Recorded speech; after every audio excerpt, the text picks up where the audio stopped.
अरे भैया थोड़ा तेज तेज चलिए ना, बहुत भूख लगी है। हाँ, पूरा दिन खेतों में काम कर करके मुझे भी बहुत भूख लगी तो है। आज किसकी बीवी बनाएगी? मेरी बीवी बनाएगी ना। अच्छा ठीक है। 3 भाई और तीनों की बीवी। तीनों भाई खेतों में मजदूरी करते हैं और दोपहर को घर पर जाकर खाना खाते हैं। घर पर बारी बारी से खाना बनाने का एक नियम है। आज बड़ी बहू तो कल मंझली और परसों छोटी। आज छोटी बहू की बारी है। छोटी, हम मंदिर जा रहे हैं पूजा करने के लिए। ठीक है दीदी।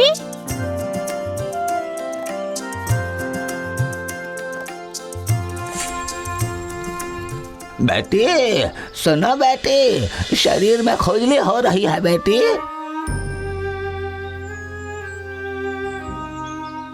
कौन हो आप बाबा? आपको क्या चाहिए? मैं भिखारी हूँ बेटी। ये देखो तेल साबुन न लगाने की वजह से मेरे शरीर में बहुत खुजली हो रही है। देखो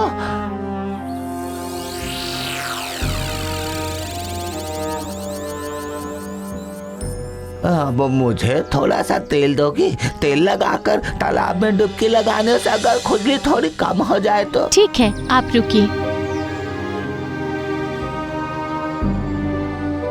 लीजिए, अच्छे से तेल लगाकर नहा कर आइए और यहीं पर खाना खाकर जाइए बाबा, वरना इस घर का अमंगल होगा। ठीक है बेटी, आता हूँ।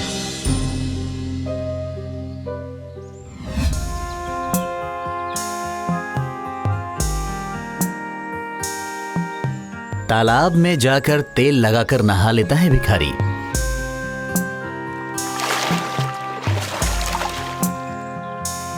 उसके बाद कुछ अरबी के पत्ते तोड़कर लकड़ी लगाकर तैयार करता है थाली।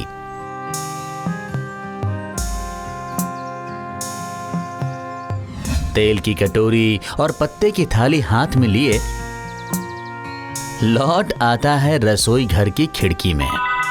बेटी आइए बाबा।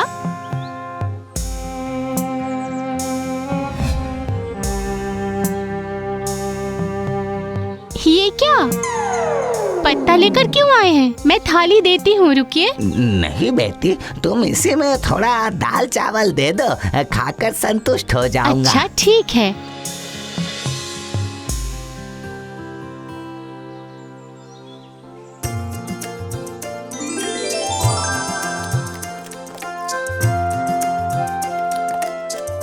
और थोड़ा सा चावल दूं बाबा? नहीं बेटी नहीं, पेट और मन दोनों भर चुके हैं। तुम्हारा कल्याण हो बेटी। तुम्हारा बनाया खाना खाकर सबका मन और पेट संतुष्ट हो जाए बेटी।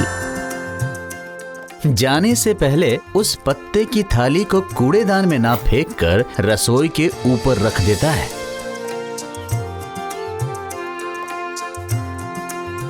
थोड़ी देर बाद तीनों भाई खाना खाने आते हैं। खाना दे दो। छोटी बहू आसन लगाकर तीनों भाइयों का खाना परोसती है। आह, तुम्हारे हाथों में तो जादू है छोटी बहू। आप लोगों को अच्छा लगा? हाँ, अच्छा मतलब बिल्कुल अमृत। खाना हम भी अच्छा बनाते हैं, क्यों मछली?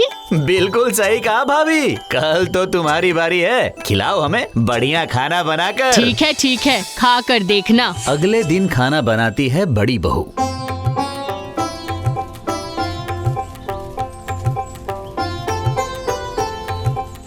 कल की तरह ही फिर से आता है वो बूढ़ा भिखारी। बेटी, ओ बेटी, थोड़ा तेल दोगी बेटी? तेल? क्यों? तेल सस्ता है क्या? जाइए कहीं और से मांगिए, जाइए। एक भिखारी को थोड़ा तेल देने से, थोड़ा खाना देने से तुम्हारा कल्याण होगा बेटी। अरे क्या मुसीबत है, बस मांगे ही जा रहा है। ये लो तेल। हाँ।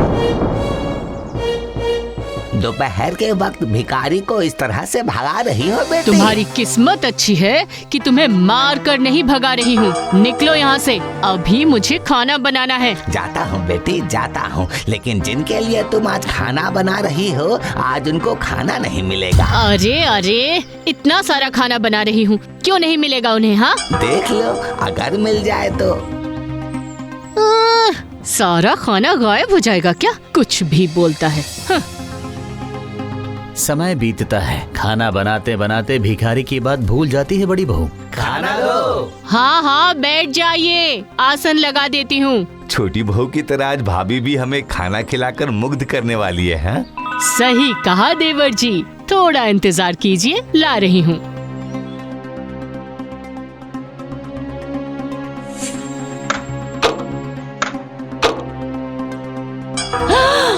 ये क्या हुआ? अरे बाप रे, पतीला तो खाली है। पूरे दिन इतने प्यार से खाना बनाया, कहाँ चला गया? क्या हुआ? भूख से पागल हो रहा हूँ, खाना दो जल्दी। अरे भूखे भाइयों को मैं क्या दूं खाने को? अरे ओ भाभी, क्या हुआ? हाय हाय हाय हाय हाय, ये क्या हो गया?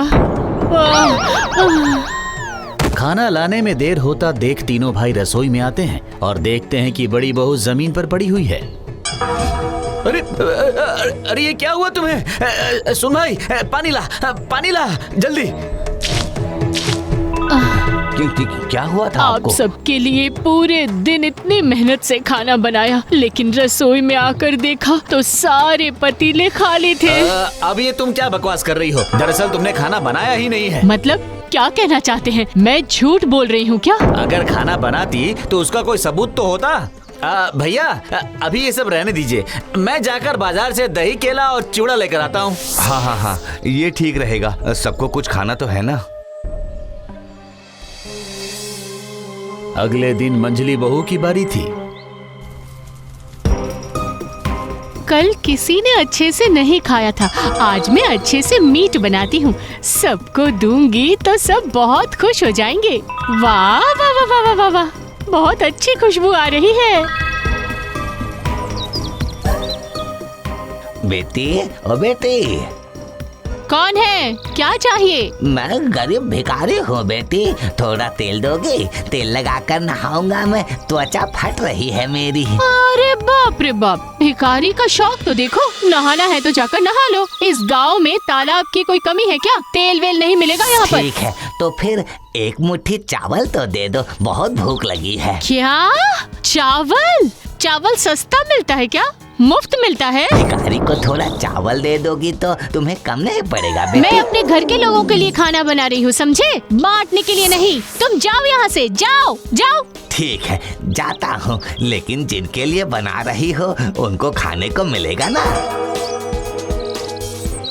समय बीतता है, भिखारी की बातें भूलकर खाने में ध्यान लगाती है मंजली बहू। पहले की तरह तीनों भाई आकर खाना मांगते हैं, उन्हें आसन लगाकर बिठाती है मंजली बहू।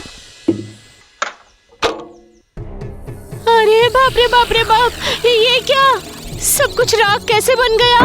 हाँ, ये क्या सत्यानाश हो गया? सुनिए, जल्दी आइए। क्या हुआ? राख, इतना सारा राख। ये देखिए, आप लोगों के लिए चावल मीट बनाया था, सब राख हो गया। ये जरूर छोटी की चाल है, वो जरूर कुछ ना कुछ कर रही है। कल मेरा खाना गायब हो गया, आज मछली का खाना राख हो गया। आप ये क्या कह रही है दीदी? मैं ये सब क्यों करूँगी भला? इतने दिनों से खाना बना रही हूँ, ऐसा तो कभी नहीं हुआ। हाँ, सब अच्छा कह रहे हैं ना, इसीलिए अपने हाथ का खाना खिलाकर वश में करना चाहती है और साबित करना चाहती है कि हम खराब हैं। चुप हो जाओ सब, यहाँ चल क्या रहा है? अच्छा भैया, घर पर किसी अशुभ चीज का साया तो नहीं पड़ रहा है ना? अगर ऐसा है तो कल छोटी बहू के खाने में भी वही होगा। छोटी बहू, कल तुम खाना बनाओगी ना? जी भैया। ठीक है, उसके बाद देखते हैं क्या होता है। अगले दिन जब खाना लगभग बन चुका था, तब बड़ी और मंजली बहू तालाब में नहाने जाते हैं। उसी वक्त फिर से आते हैं वही बूढ़े भिखारी। बेटी, थोड़ा तेल दे दो बेटी। रुकिए, ये लीजिए लीजिए, और आज भी नहाने के बाद यही खाना खाकर जाइएगा, ठीक है? ठीक है बेटी, ठीक है। माँ अन्नपूर्णा की बात मैं कैसे टाल सकता हूँ भला। पहले दिन की तरह भिखारी नहाने के बाद पत्ते में खाना खाते हैं। उसके बाद उस पत्ते को ऊपर रख कर चले जाते हैं। और दोपहर खाना खाते समय सभी ने छोटी बहू की तारीफ की। हमारी छोटी बहू बिल्कुल साक्षात अन्नपूर्णा है। पता है भैया, आज एक भिखारी ने भी मुझसे यही कहा। भिखारी? कौन सा भिखारी? बूढ़े से तेल मांगा था लगाने के लिए। हाँ हाँ, मुझसे भी मांगा था, पर मैंने नहीं दिया, भगा दिया। उन्होंने कहा था मेरा खाना कोई नहीं खा सकता। हाँ, मुझसे भी कहा था, और हाय हाय हाय। नहीं नहीं नहीं, एक बूढ़े भिखारी को खाना ना देकर तुम लोगों ने बहुत बड़ी गलती कर दी है। हाँ, हमसे गलती हो गई। पता है भैया, वो जिस पत्ते में खाते थे उस पत्ते को फेंकते नहीं थे, ऊपर रख देते थे। ऊपर? क्यों, कोई टोटका तो नहीं? चलो देखते हैं। जूठा पत्ता ऊपर से निकालते ही उसमें से हीरे मोती की बारिश होती है। सब आश्चर्य हो जाते हैं और छोटी बहू हाथ जोड़कर प्रणाम करके कहती है, हे ईश्वर, अगर आप मेरे घर आए थे तो मुझे प्रणाम करने का मौका क्यों नहीं दिया?